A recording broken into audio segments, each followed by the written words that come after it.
வணக்கம். மீண்டும் உங்களை சந்திப்பதில் மிக்க மகிழ்ச்சி. நான் உங்கள் ஜோதிடர் எடப்பாடி கும்பம் சக்திவேல். லக்கணத்திற்கு சனி பெயர்ச்சி பலன்கள் பார்த்து கொண்டு வருகிறோம்.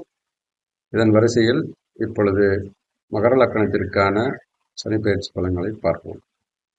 பொதுவாக மகர லக்கணம் அப்படின்னா கொஞ்சம் சுயநலமாக இருக்கக்கூடிய அமைப்பு, அந்த தன்மை அவர்களிடம் இருக்கும். ஒரு விஷயத்தை ஆரம்பித்து விட்டால் தொடர்ந்து அதை பற்றிய சிந்தனைகளும் அதை பற்றிய அதற்கான முயற்சிகளும் தொடர்ந்து மேற்கொண்டு அந்த வேலையை முடிக்கக்கூடிய ஒரு குணாதிசயம் அவர்களிடம் உண்டு. இவர்களுக்கு பிடித்த வேலையை செய்யும் பொழுது இருக்கிற ஆர்வம், இவர்களை கட்டாயப்படுத்தும் பொழுது மந்த தன்மையும் அதை தள்ளி போடக்கூடிய சூழ்நிலையும் இவர்கள் இயற்கையாகவே வைத்து கொண்டிருப்பார்கள். மகர லக்கணம் முதலையின் வீடாக நாம பார்க்கிறோம். முதலை தனக்கான வாய்ப்பு எப்பொழுது வருகிறதோ அப்பொழுதுதான் அந்த வேலையை சுலபமாக செய்து கொள்ளும். அதே போல மகர லக்கண நண்பர்கள் தனக்கான வேலை வரும் பொழுது அதை கச்சிதமாக தனக்கு சாதகமாக்கி கொள்ளக்கூடிய ஒரு தன்மை அவர்களிடம் இருக்கும்.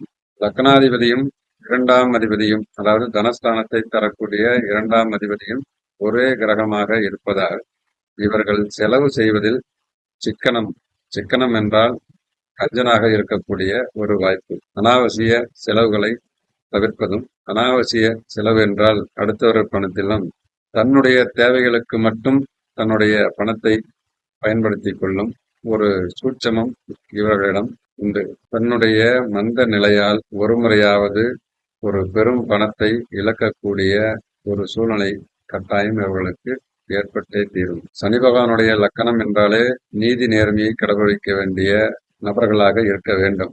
நீதி தவறும் பட்சத்தில் கட்டாயம் ஒரு முறையாவது அந்த பெரும் பணத்தை இழக்க வேண்டிய சூழ்நிலைக்கு அவர்கள் தள்ளப்படுகிறார்கள். லக்கண பாவத்தில் குரு பகவான் நேசம் பெறும் காரணத்தினால் இவர்கள் ஒரு விஷயத்தை சாதாரணமாக நம்பிவிட மாட்டார்கள். அதேபோல் ஒரு விஷயத்தை முடிவு செய்துவிட்டால் அந்த விஷயத்தை மற்றவர்கள் நம்ப வைப்பதில் ரொம்ப துரிதமாக ஈடுபடுவார்கள். அதாவது தவறுகளை ஒப்புக்கொள்ளாத மனநிலை கொண்ட மகர லக்கண நண்பர்களுக்கு இந்த சனி பெயர்ச்சியானது ஒரு பெரும் மாற்றத்தை உண்டு பண்ணக்கூடிய ஒரு சனி பெயர்ச்சியாக இருக்கும்.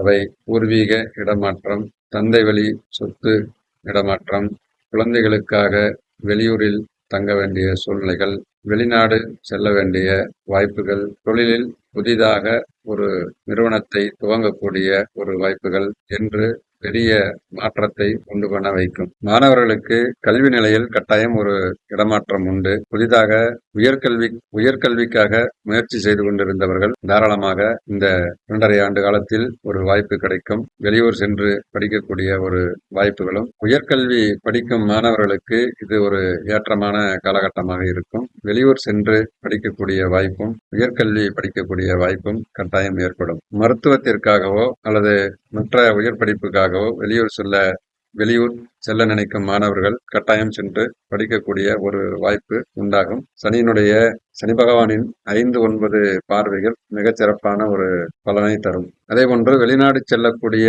வாய்ப்பு, வெளிநாட்டு வேலைக்காக காத்து கொண்டிருந்தவர்களுக்கு இது ஒரு பொற்காலமான ஒரு வாய்ப்பாக அமையும். ஏற்கனவே வெளிநாட்டில் வேலை செய்து கொண்டிருந்த நபர்களுக்கு பதவி உயர்வு, சம்பள உயர்வு இரண்டும் கிடைப்பதற்கான ஒரு வாய்ப்பு உண்டாகும். புதிய தொழில் துவங்குவதற்கான ஒரு சந்தர்ப்பம் அமையும். அதாவது உள்ளூரிலேயே தொழில் துவங்கக்கூடிய யோகமும், பூர்வீகம் சார்ந்த தொழில் தொடங்கக்கூடிய யோகமும் இந்த காலகட்டங்களில் அமைத்துக் கொள்ளலாம்.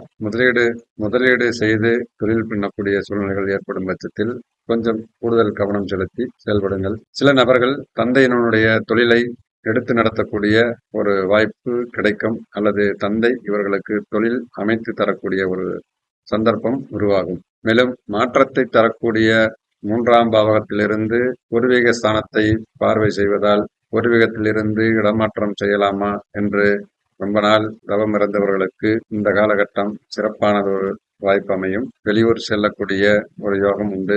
தொழில் விஷயத்திற்காக அல்லது உத்தியோக உயர்வுக்காகவும் வெளியூர் செல்லக்கூடிய வாய்ப்புகள் கட்டாயம் இவர்களுக்கு கிடைக்கும். பாக்கிய ஸ்தானமான 9ஆம் பாவகத்தை சனியினுடைய பார்வை இருப்பது இதுவரை புத்திர பாக்கியம் இல்லாத நபர்களுக்கு தந்தையாகக்கூடிய யோகம் கட்டாயம் உருவாகும். தனது 10ஆம் பார்வையாக 12ஆம் பாவகத்தை பார்ப்பதால் அதிக இரவு நேர வேலை செய்யும் நபர்கள், அதிக சுமை தூக்கும் நபர்கள் கொஞ்சம் கூடுதல் கவனமாக இருக்க வேண்டும். தோள்பட்டை சம்பந்தப்பட்டமான வலி ஏற்படுவதற்கும், களத்து சம்பந்தப்பட்டமான தொந்தரவுகள் உண்டாவதற்கும் மருத்துவமனையில் சிகிச்சை பெறக்கூடிய ஒரு சூழ்நிலைகள் உருவாகும். கால் பாதங்களில் கொஞ்சம் கவனமாக இருக்க வேண்டும். பொதுவாக மகர லக்னத்திற்கு சுப பலன்களையே தரக்கூடிய ஒரு கிரக பார்வையாக சனி பகவானின் பார்வை இருப்பது மேலும் சிறப்பு. லக்கணங்களை விட ஒரு கூடுதல் சிறப்பு சனி பகவான் தன்னுடைய லக்னாதிபதி என்பதால் எல்லாம் கிடைத்துவிடும் என்று அர்த்தமில்லை. லக்னாதிபதி எங்கு அமர்கிறாரோ அதற்கு தகுந்தாற்போல் தன்னை மாற்றிக்கொள்ள வேண்டும். அந்த இடங்களில் நீதி நேர்மையாக நடந்து கொள்ள வேண்டும். அப்பொழுதுதான் அதனுடைய பரிபூரண அருள் கிடைக்கும். தற்பொழுது லக்னத்திற்கு 3ஆம் பாவகத்தில் இடம் மாறி அமர்கிறார். ஆதலால் சகோதரர் விஷயங்களில், குடுக்கல் வாங்கல் விஷயங்களில் மற்றவரை ஏமாற்றாமல் இருக்க வேண்டும். சொத்துக்களை வைத்துக்கொண்டு குழந்தைகளுக்கு பிரித்து தராமல் அவர்களை அடிமைப்படுத்துவதும் அல்லது அவர்களுக்கு இல்லை என்று சொல்லி வெளியில் அனுப்புவதும் கட்டாயம் ஒரு பெரும் பாதிப்பை சந்திக்க வேண்டிய சூழ்நிலைகள் ஏற்படுத்திவிடும். ஆதலால் சனி பகவானின் மிக முக்கியமான காரகத்துவ பலன்களில் நீதி, நேர்மை, நியாயம் இதை கடைபிடிங்கள். சனி பகவானின் பரிபூரண அருள் உங்களுக்கு கிடைக்கும் என்பதில் எந்த மாற்று கருத்தும் இல்லை. நன்றி. மீண்டும் ஒரு பதிவில் சந்திப்போம்.